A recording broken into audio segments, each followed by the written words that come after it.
So this is just going to be a quick synopsis of the class that we did on the 16th. You're looking, of course, at the Herbal Database. I just wanted to start off showing you the menu for the immune system. That's going to be a quick way for you to start diving into this. To find menus, remember, you can always go to this pins, and when you click on it, there's menus, and when you click on that, you're going to find the Anatomy and Physiology Systems menu, which is right here, and under that you'll find the Immune System menu. So under Immune Systems, where you'll want to start off with is going to the Gut Immune Axis. However, I'm going to click on Immune System itself, the main menu, begin discussing how there are two arms or two systems at work in the immune system. And the first one is the innate immune system.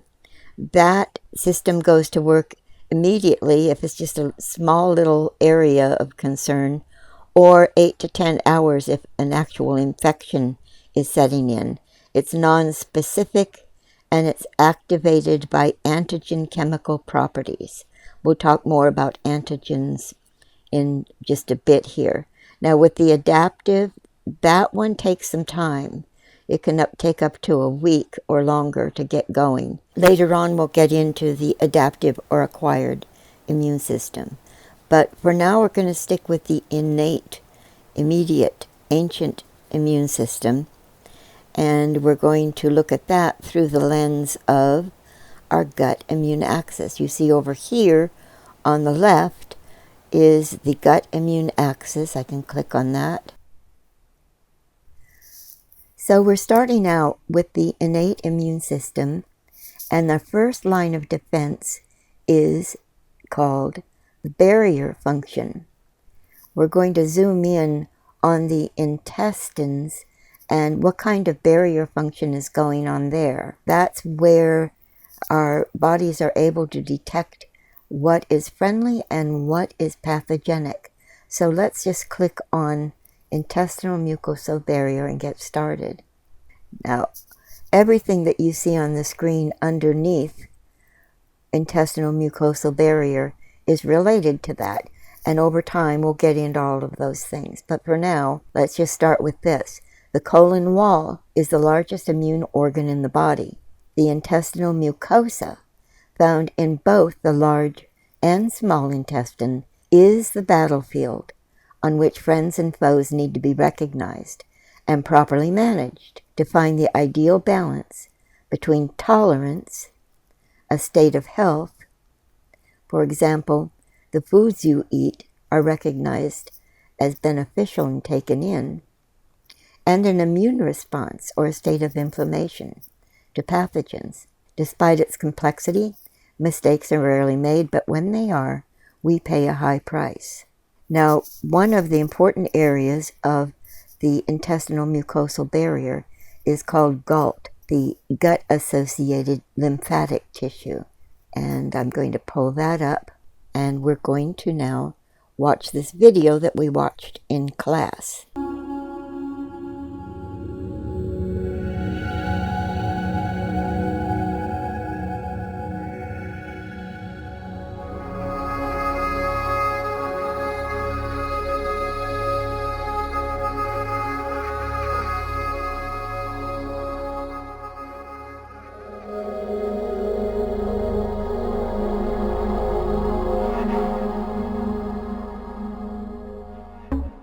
The human gut can be the scene for devastating conditions such as inflammatory bowel disease, which arises through an improperly controlled immune response. The gut is often the body's first point of contact with microbes. Every mouthful of food is accompanied by a cargo of microorganisms that go on to encounter the mucosa, the innermost layer of the gut. Most microbes are destroyed by the harsh acidic environment in the stomach, but a hardy few make it through to the intestine.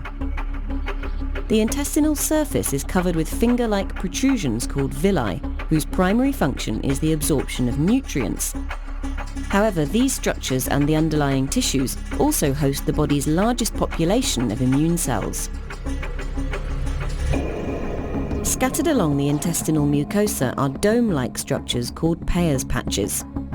These are enriched in lymphoid tissue, making them key sites for coordinating immune responses to pathogens whilst promoting tolerance to harmless microbes and food.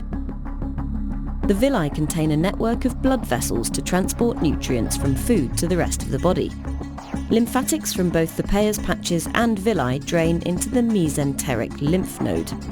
Within the villi is a network of loose connective tissue called the lamina propria, and at the base of the villi are the crypts, which host stem cells that replenish the epithelium. Finally, the epithelium, together with its thick overlying mucus, forms an important barrier against microbial invasion. Embedded within the matrix of the Peyer's patch is a mix of immune cells including T and B lymphocytes, macrophages, and dendritic cells. A key function of the Peyer's patch is the sampling of antigens, in this case mostly bacteria and bits of food. To facilitate this, the Peyer's patch has a much thinner mucus layer as well as specialised phagocytic cells called M cells, which can transport material across the epithelial barrier via a process called transcytosis. Finally, dendritic cells are able to extend dendrites between epithelial cells to sample antigens that are then broken down and used for presenting to lymphocytes. Sampling antigens in this way typically results in so-called tolerogenic activation, where the immune system initiates an anti-inflammatory response. With their cargo of antigen, these dendritic cells then traffic to the T cell zones of the Peyer's patch. Upon encounter with specific T cells, the dendritic cells convert them into an immunomodulatory cell called a regulatory T cell or Treg. Defects in the function of these cells are associated with inflammatory bowel disease in both animals and humans. These Tregs then migrate to the lamina propria of the villi via the lymphatics. Here, the Tregs secrete a molecule called IL-10, which exerts a suppressive action on immune cells within the lamina propria and upon the epithelial layer itself. IL-10 is therefore critical in maintaining immune quiescence and preventing unnecessary inflammation. However, a breakdown in this process of immune homeostasis results in gut pathology, and when this occurs over a prolonged period and in an uncontrolled manner, it can lead to inflammatory bowel disease. Chemical, mechanical, or pathogen-triggered barrier disruption coupled with particular genetic susceptibilities may all combine to set off inflammation. Epithelium coming into contact with bacteria is activated, leading to bacterial influx. Alarm molecules released by the epithelium activate immune cells, and Tregs in the vicinity scale down their IL-10 secretion to enable an immune response to proceed. Dendritic cells are also activated by this environment and start to release key inflammatory molecules such as IL-6, IL-12, and IL-23. Effector T cells also appear on the scene, and these coordinate an escalation of the immune response by secreting their own inflammatory molecules, tumour necrosis factor alpha, interferon gamma, and IL-17. Soon after the effector T cells have arrived, a voracious phagocyte called a neutrophil is recruited. Neutrophils are critical for the clearance of bacteria. One weapon in the neutrophil armory is the ability to undergo a dramatic form of self-destruction called netosis. This leaves behind a jumble of DNA saturated with enzymes called a neutrophil extracellular trap.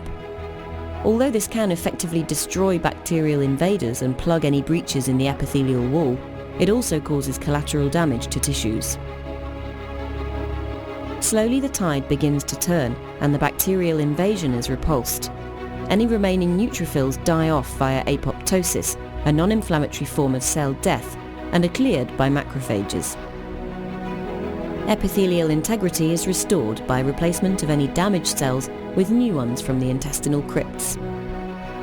Finally, Tregs are recruited once again to calm the immune response. So what you were looking at was the small intestine and all of the villi that are located in the small intestine. We don't have villi like that in the large intestine. Let's pull up villi.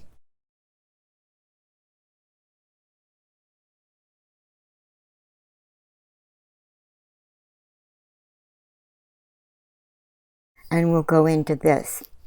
So I drew a diagram. This is a better view of it. These are lymphatic channels that go into the lymph system. You see little blood vessels here. The nutrients flow into the blood vessels, and then they go into a larger blood vessel to get into our system. And we have enterocytes. I'll show you a closer view of those. We talked about enterocytes. We have a bunch of different types of endothelial cells in different parts of the body. If they're in the small intestine, those endothelial cells are called enterocytes. Here shows the lymphatic capillary. There's a capillary network, and you see how they're all squeezed together. There's mucosa surrounding all of these tissues, and then down here is the submucosa, and then muscle tissue. Let's take another look at this. This is a closer view. This is showing all of the enterocytes surrounding the villi, and interspersed in between these enterocytes are goblet cells, and those are the ones that produce and release the mucin or mucus. There's the enterocyte, and then we have Paneth cells. Those are down in the crypt, and they govern the release of our stem cells. Here's another look. You again see the enterocytes here. Now, an important point is that the barrier is only 1 cell thick, which is pretty amazing. This one layer of these enterocytes forms the barrier between the outside and the inside. The outside in the intestine is called the lumen. That's where all of the food passes through, and everything that goes into the digestive system ultimately passes through the lumen. It's like the hollow inside of a tube. On the outside of the villi and the enterocytes, you see all these little microvilli. Inside the villi are solitary lymphoid nodules. We'll get into those later. They're part of the immunity. In some parts of the small intestine, there are lymph nodules aggregated together to form aggregated lymph nodules. Now, you saw those Peyer's patches in that earlier video. Something important to note is that they are in only the small intestine. They tend to be towards the end of the small intestine, in the ileum section, and as we age, we start to lose them. And that's one reason why immunity can decrease as we age. I'm going to scroll down a little bit here. There's more videos you can watch. I guess I'll cover this a little bit. Villi are projections into the lumen covered with mature absorptive enterocytes, along with occasional mucus-secreting goblet cells. They're one of the most complex cells in our bodies. They have all the machinery to digest and absorb nutrients, antennae to see enemies. They have the capability to have immune function, capability to talk with neighboring cells, capability to interact with the nervous and endocrine system. These cells live only for a few days. Mature cells live only a few hours and then die and are shed into the lumen to become part of the ingesta, to be digested and absorbed. That's right, we're really cannibals. The valley between the villi are called crypts, and they contain stem cells that are active from birth to death.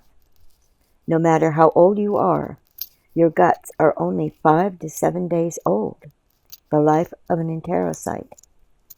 These cells go through a process of maturation reminiscent of the caterpillar and butterfly. Here's another view of the villi. In the previous ones, we didn't show the crypt. So there's the villi with all of the enterocytes, and down lower is something called the crypt. And that's where all the stem cells are. So they're constantly maturing and moving up to replace the cells that have died off.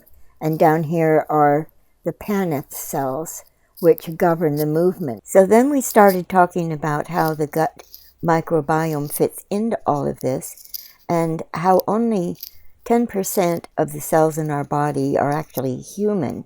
All of the rest of the cells are microbiome cells, and that consists of bacterial species, fungi, even viruses. There are more viruses than bacteria. Also, even some types of worms, beneficial helminths. And there is a microbiome that differs in different parts of the body. It's spread throughout our body. So we have a certain microbiome on our skin. It's different in the dry portions of skin from the moister portions. We've got a different microbiome in the eye itself.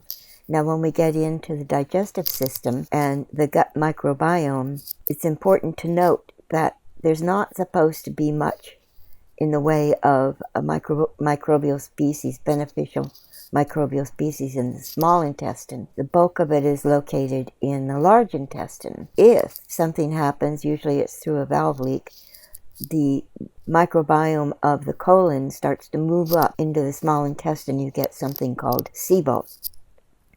So turning back to the small intestine, we do find there is an abundance of bifidobacteria throughout the intestines. Again, most of it's going to be in the colon, but some of it also exists in the small intestine. And why is this important? The bifidobacteria helps to regulate our gut barrier.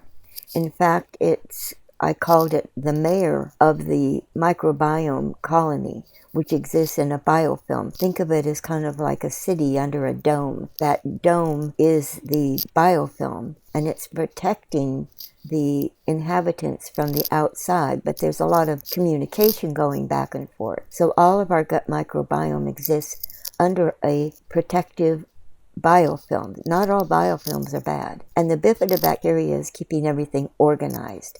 It's making sure that we have healthy microbiome, a healthy community in the digestive tract. And it is important in helping to maintain this gut barrier. So we talked about bifidobacteria in particular, and I'm going to go a little bit into that. That's a video you might want to watch. Could bifidobacteria be the fountain of youth? So a few points about this. Again, it's both in the large and small intestine. Bifidobacteria are present in the small intestine, but in lower numbers. In the colon, they can comprise up to 90% of the total microbiota in vaginally delivered and breastfed infants. So that is a problem. If a child is born through a cesarean section, they may not have this bifidobacteria, especially if they were not breastfed. The colonization of bifidobacteria in both intestinal regions is influenced by factors such as age. The levels are highest in infants and decrease after weaning, and further decline in elderly individuals. Diet, that gets into breastfeeding. If you were formula fed, you may not have started life out with an adequate bifidobacterial composition. And there are different species of it. So there are more common in different life stages. For example, a Bifidobacteria longum, breve, and bifidum dominant, and B. bifidum dominate in infants, while Bifidum adolescentis and B. longum are prevalent in adults. These guys are responsible for making short-chain fatty acids. Again, we'll get into that later in these classes. And if you recall in that earlier video, the dendritic cells, I called those octopuses, octopi. If you recall in that video how the dendritic cell could extend an arm up through the enterocytes to sample what's in the lumen to find out if it's good stuff or bad stuff. And it brings a sample down into the immune system to check out. Then, if there's something pathogenic, those dendritic cells connect with those T regulatory cells to begin an immune response. The short-chain fatty acids are going to help the dendritic cells in that function. Bifidobacteria use extracellular structures or secreted substances to promote intestinal health. And again, in that video that we watched, IL-10 is anti-inflammatory, and bifidobacteria stimulates IL-10 secretions. And in closing, we find that studies show loss of bifidobacterium in gluten-free diets. Now, if you come into the database, I would encourage you to continue reading about the bifidobacteria. We find out how its presence affects the immune function, IgA production, B cell function. There's a lot.